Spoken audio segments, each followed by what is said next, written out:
Saya sudah berkoordinasi dengan teman-teman Apindo, Kadin ya. Mereka sebenarnya tidak berharap adanya PHK, ya kan? Karena PHK itu tentunya membuat beban perusahaan tambah besar. Tentunya semua tetap mewaspadai agar terjadinya PHK ini tidak terjadi. Nah, seandainya pun terjadi, tentunya pemerintah dan pengusaha serta serikat pekerja harus siap. Saya salah satu yang juga mengusulkan agar upah minimum ini tidak dibahas tiap tahun.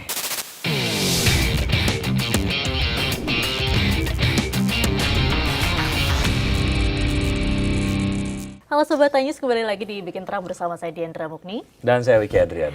Nah, Mas Wiki, belakangan ini kan isu PHK massal kembali mencuat ya. Ya. Hari ini kita sudah bergabung dengan narasumber yang sangat spesial. Betul sekali, Wakil Menteri Ketenagakerjaan, ada Bapak Afrian Syahnur. Apa kabar, Apa Pak kabar, Ferry? Bapak? Baik, selamat sore, Assalamualaikum. Waalaikumsalam warahmatullahi wabarakatuh. Terima kasih sudah bergabung di Bikin Terang. Kita bikin terang beberapa isu ataupun beberapa concern, kekhawatiran-kekhawatiran lah ya dari masyarakat terkait dengan isu PHK massal yang kemudian juga menyeruak belakangan. Tentu saja ini mempertimbangkan berbagai macam hal lah Pak Ferry. Di antaranya adalah konflik geopolitik dan lain sebagainya gitu ya, yang berdampak kepada dunia usaha.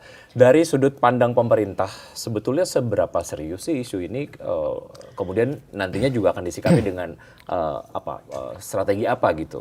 Ya, jadi memang sekarang ini memang ada dampak yang tentunya melanda dunia ya, bukan hanya Indonesia. Nah, dampak melanda dunia ini terdapat ekonomi global, kemudian geopolitik yang tidak stabil ya, perang antara Amerika dan Iran ya, dan ini tentunya berdampak kuat kepada negara-negara yang mempunyai industri yang besar. Nah, salah satunya Indonesia. Bukan hanya Indonesia sebenarnya, Cina juga dampaknya kena juga, kemudian Amerika juga sama. Nah, oleh karena itu isu-isu PHK yang sedang ramai saat ini, tentunya saya sudah berkoordinasi dengan teman-teman Apindo, Kadin ya. Mereka sebenarnya tidak berharap adanya PHK, ya kan? Karena PHK itu tentunya membuat beban perusahaan tambah besar, ya. Bagaimana syaratnya? Karena regulasinya kan kalau mem-PHK orang itu kan ada regulasi yang harus dikeluarkan, pesangon, ya kan? Dan tentunya ini memberatkan perusahaan. Nah, bagaimana mengantisipasinya? Nah, beberapa langkah yang kita lakukan ya, tripartit antara pemerintah, kemudian pengusaha dan serikat pekerja itu duduk bersama, bagaimana mencari solusi agar PHK ini tidak terjadi. Nah, salah satu strategi kita itu biasanya mengurangi jam kerja, ya kan. Kemudian kita juga mengambil langkah-langkah bipartit antara pengusaha dengan serikat pekerja, bagaimana kita duduk bersama agar supaya teman-teman di serikat pekerja ini tidak risau dan pengusaha juga bisa tenang menghadapi situasi yang memang tidak menentu saat ini. Nah, ini langkah-langkah yang sedang dibangun oleh pemerintah dan tentunya semua tetap mewaspadai agar terjadinya PHK ini tidak terjadi. Nah, seandainya pun terjadi, tentunya pemerintah dan pengusaha serta serikat pekerja harus siap menghadapi ini, begitu. Baik. Ya. Apa saja sih Pak faktor utama yang selain faktor geopolitik tadi ya, yang menyebabkan gelombang PHK di sektor industri dalam beberapa tahun terakhir? Kemudian sektor apa aja nih Pak yang paling rentan? Jadi kalau sekarang akhir-akhir ini ada sektor industri di industri keramik ya, dan tentunya industri-industri yang banyak menggunakan gas industri ya. Gas industri ini contohnya lagi chemical ya, perusahaan-perusahaan yang chemical, kemudian juga perdagangan ya, jasa, kemudian juga pertambangan, kemudian juga sektor-sektor lain yang tentunya berdampak terhadap adanya mohon maaf ya, misalkan bahan baku yang digunakan itu impor dari negara luar, sehingga bahan baku itu tentunya harganya menjadi lebih tinggi ya kan, dan menyebabkan produk juga sangat berkurang, dan satu lagi terhadap pesanan dari dunia luar, artinya negara pemesan itu mengurangi pesanan yang ada di negara kita begitu, sehingga akhirnya produktivitasnya pun berkurang begitu. Jadi akibatnya itulah yang menimbulkan situasi sulit untuk pengusaha atau industri tadi, begitu Mbak. Baik, artinya kan kalau bicara mengenai teman-teman di pengusaha yang menggunakan gas industri, kemudian juga importasi yang kemudian banyak untuk bahan bakunya, artinya kan mereka ada semacam insentif-insentif yang diharapkan lah ya. Walaupun ini kemudian bukan core dari Kementerian Ketenagakerjaan, tapi mungkin ada findings atau mungkin temuan-temuan lain yang berhubungan dari ketenagakerjaan yang tentu saja ini akan di-advocate lah oleh Kementerian Ketenagakerjaan agar kemudian ke depan ada insentif-insentif untuk dunia usaha dan PHK massal itu tidak terjadi di kemudian hari, Pak Ferry. Jadi gini, Bang Wike ya. Wiki, Bang Wiki. Sekarang ini kami ya dengan kementerian lembaga terkait yang ada korelasinya untuk gas industri itu tanggung jawab dari Kementerian SDM bersama Kementerian Perindustrian. Nah, kemarin alhamdulillah sudah duduk bersama dan sudah ada pengurangan gas per kilo tadi ya dari tadinya $10 MMBTU sekarang sudah menjadi 20 lebih dolar MMBTU.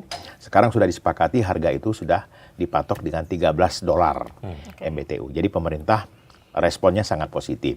Nah, oleh karena itu dengan gas industri yang sudah diturunkan dan diberikan tanggung jawab kepada kementerian lembaga terkait ini ya seperti SDM, mudah-mudahan industri bisa melanjutkan produknya, produksinya. Dan tentunya dengan produksi yang sudah mulai jalan lagi dengan tentunya kapasitas yang memadai lagi, PHK tidak akan terjadi. Nah, ini strategi pemerintah untuk membantu dunia industri khususnya di bidang tadi keramik dan chemical laginya begitu ya.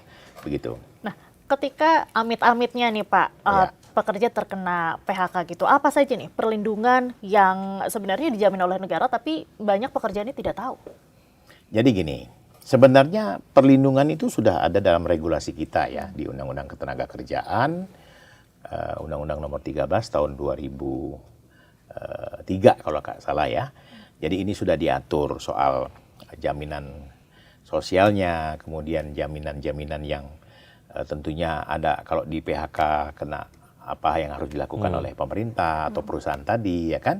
Nah ini sudah diatur semua dalam regulasi yang ada dan tidak akan ada pelanggaran kalau undang-undang ini ditaati dengan baik. Jadi prinsipnya adalah serikat pekerja juga harus mengetahui bahwa situasi seperti ini dan tentunya para pekerja juga harus memahami juga bahwa PHK ini kan memang tidak dikehendaki oleh perusahaan. Cuman keadaan lah yang membuat mereka memaksa untuk mengurangi jumlah karyawan mereka. Bahkan juga bisa menutup perusahaan tadi karena memang betul-betul tidak bisa melanjutkan produktivitas yang ada. Nah, oleh kita itu kami dari kementerian bekerja sama dengan BPJS Tenaga Kerja yang memang mereka selama ini dipotong oleh perusahaan itu kan yang membayarkan itu kan perusahaan jaminan sosialnya ya BPJS Tenaga Kerjanya baik pun BPJS Kesehatannya juga itu adalah perusahaan. Nah jadi mereka nanti diatur seperti itu kalau misalkan PHK terjadi hak-hak mereka juga harus kita berikan, begitu.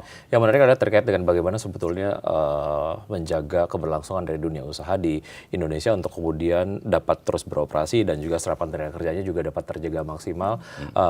Apalagi kalau kita kemudian bicara mengenai upah minimum provinsi yang kemudian setiap tahun tuntutannya terus naik begitu ya. Bagaimana Kementerian Ketenagakerjaan melihat ini adalah sebagai sebuah hal yang memang harus dijaga ini di dua sisi, apakah itu dari pengusahanya dan juga pekerjanya gitu ya. Bagaimana ini kemudian menjadi satu dinamika lah yang terus dijaga balance-nya. Ya, jadi saya salah satu yang juga mengusulkan agar upah minimum ini tidak dibahas tiap tahun, ya kan? Jadi mungkin jedanya mungkin 2 tahun sekali kah, atau per 3 tahun gitu kan? Cuman memang karena ada cost ya biaya hidup gitu kan, akhirnya diakumulasikan biaya hidup orang itu setiap tahun itu pasti berubah, setiap daerah itu pasti berubah, ya kan? Dengan inflasi dan lain-lain kan begitu. Nah oleh karena itu Kementerian Tenaga Kerja sudah membuat rumusan yang memang disepakati oleh LKS Tripartit Nasional, Tripnas namanya. Dan di situ ada pengusaha, ada pekerja, unsur pekerja, dan ada unsur pemerintah yang menggodok konsep ini bersama-sama. Sehingga keluarlah rumusan-rumusan dan akhirnya lahirlah angka UMP atau UMK setiap daerah begitu. Nah, ini kita kolaborasikan dengan provinsi dan kabupaten kota yang memang harus kita koordinasikan begitu. Karena terkait dengan upah sendiri menjadi sebuah faktor yang kemudian cukup mempengaruhi operasional dari sebuah perusahaan begitu. Betul. Itu yang kemudian juga akhirnya menjadi salah satu pertimbangan utama mengapa akhirnya sebuah perusahaan memutuskan akan PHK atau tidak gitu ya. Karena terkait dengan peningkatan dari upah sendiri.